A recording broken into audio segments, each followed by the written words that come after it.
Time to talk some Tennessee football. We got Wes Rucker on the line from Go Vols 247 Sports. We encourage you to join him over there. You've heard him a number of times here in the last few weeks. The insight, the information, the knowledge, and perspective is obvious, and we enjoy the conversation. Wes, how you doing today?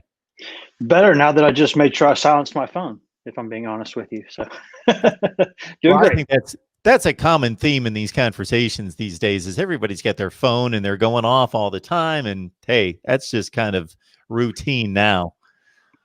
So yes, Wes, just part of it.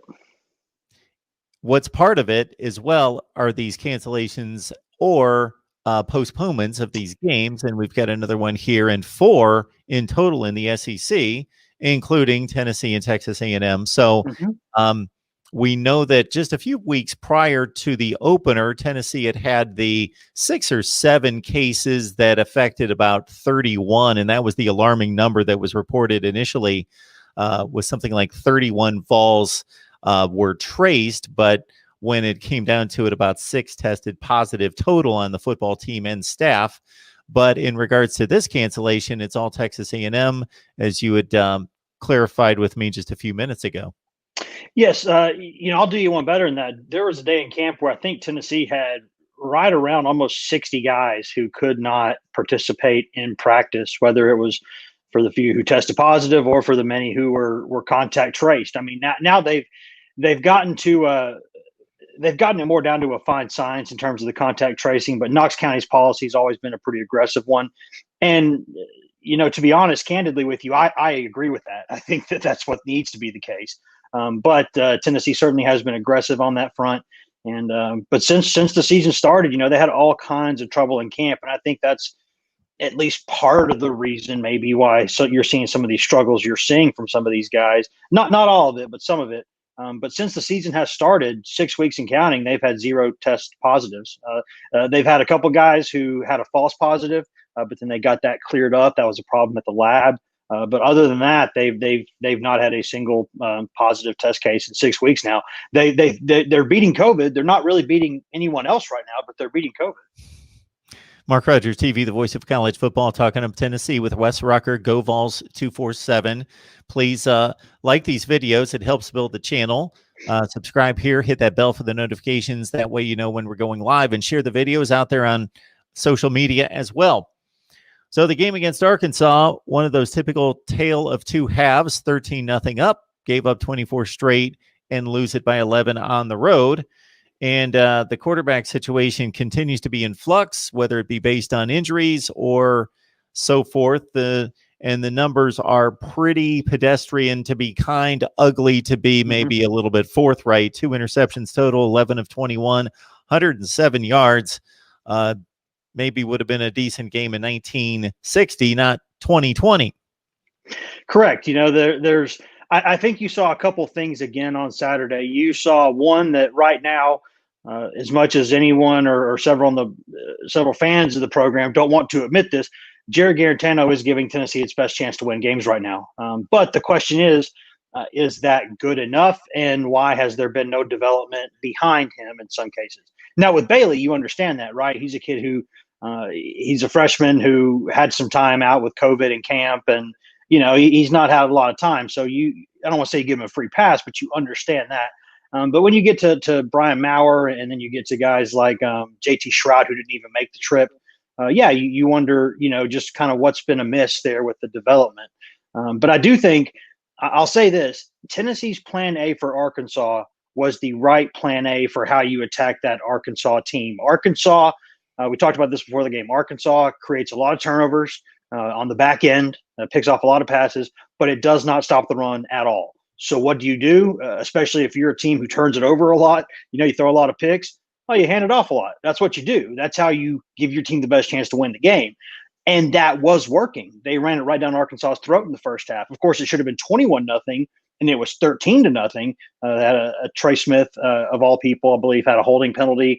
And then you had Jared Garantano, who undershot an open receiver by about a foot or so. It would have been a touchdown in the back of the end zone. Those turned into field goals. Now it should be 21-0 is 13-0. And then in the second half, just Arkansas made a couple of little adjustments. It took away some of Tennessee's run stuff, and Tennessee had some problems. Tennessee on the back end, some RPO stuff again gave Tennessee problems.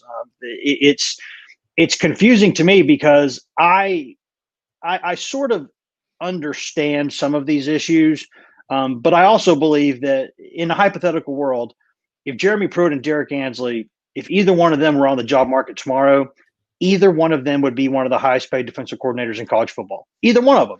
That's not an opinion. I believe that to be a fact. Just a couple years ago, Ansley's one of the highest paid, or is the highest paid secondary coach in the NFL, and Pruitt was one of the highest paid defensive coaches in college football. So you put those two together and you say, oh, you're really good at defense. You should be, right? You should have some things figured out. In the past couple of years, despite some limitations, physically, they've been pretty decent, I think, overall defensively, at least compared to what they should be. This year, I'm not seeing that. And it's hard for me to tell what's amiss because athletically, they have a little bit more depth, I think. And now there's no question they missed the Nigel Warriors and Darrell Taylors and Daniel Batulis. Who wouldn't miss those guys? But you didn't lose that many guys. They brought back some athletes, and they're getting lost a little bit in coverage, and it's surprising. This is a game against Arkansas that I've seen in about 4 different chunks, and the latest being last night. So I didn't see it live, but I've thrown it in the DVR several times. And I did hear that Eric Gray ran it 19 times in the first half. So they were definitely committed to the run and trying to use their strength against Arkansas's weakness. And it worked early.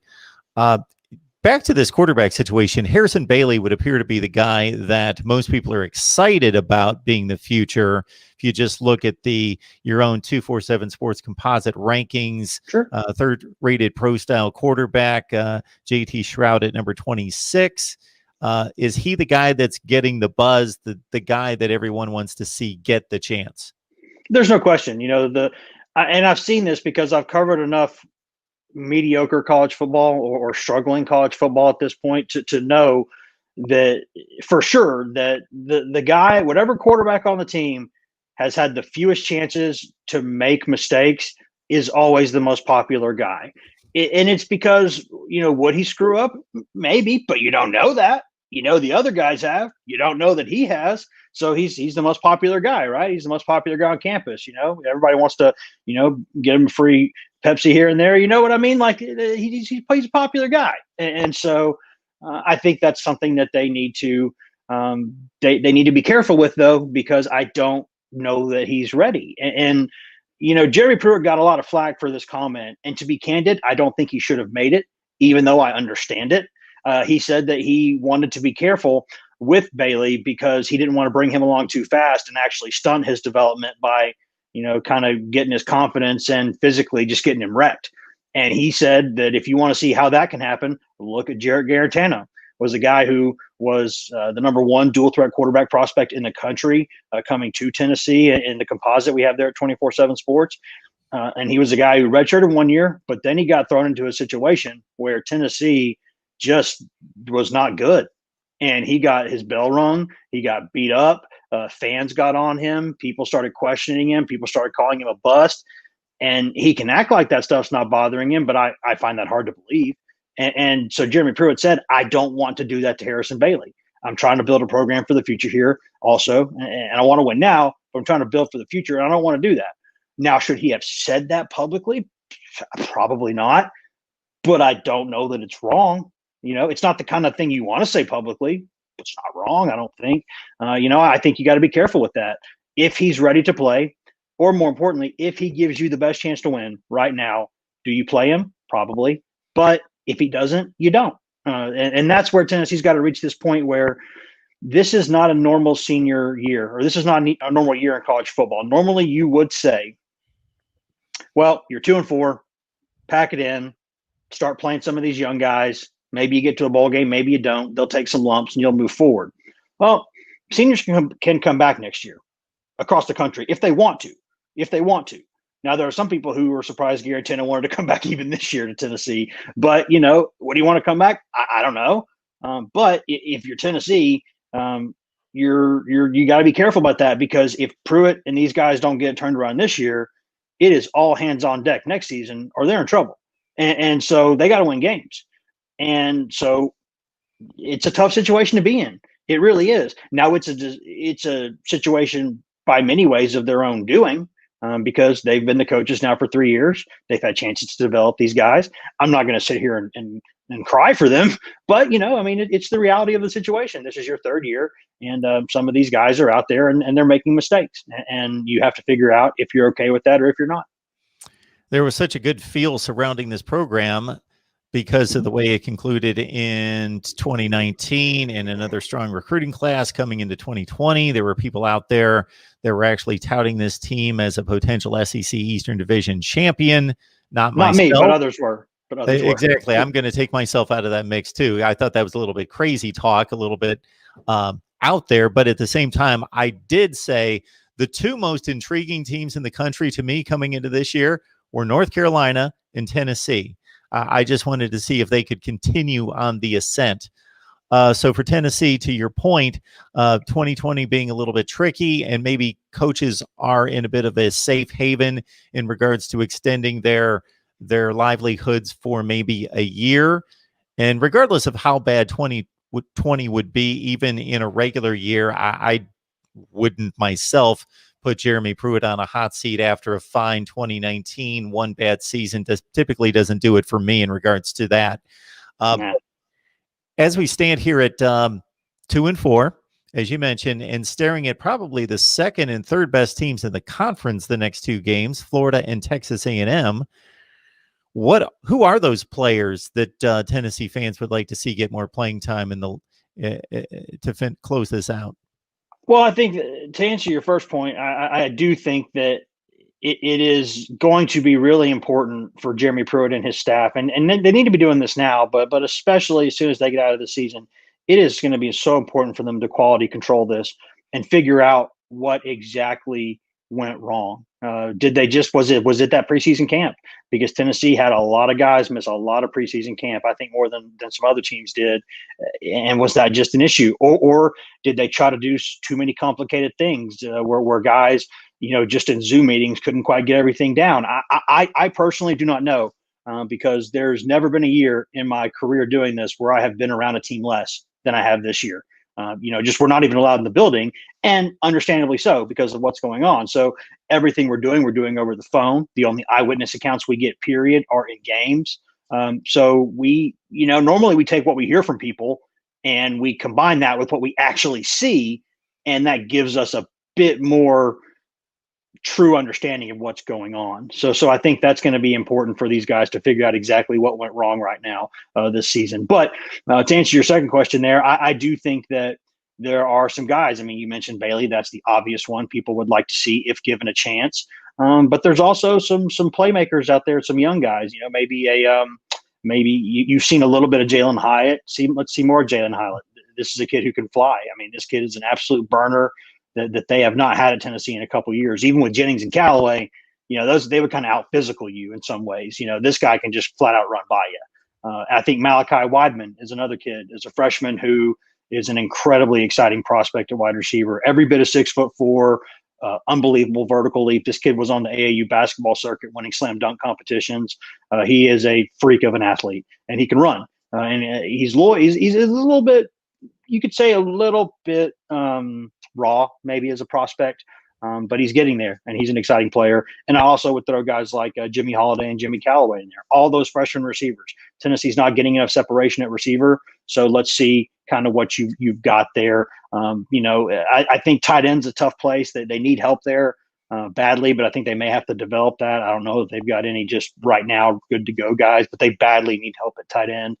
Maybe see a little bit more Jabari Small at running back. He's shown you a couple things. Maybe he could keep improving. Then you got a guy like Key Lawrence on the back end, who's a touted safety prospect, a guy who can play safety in the long run, maybe nickel, maybe corner. He can do some different things.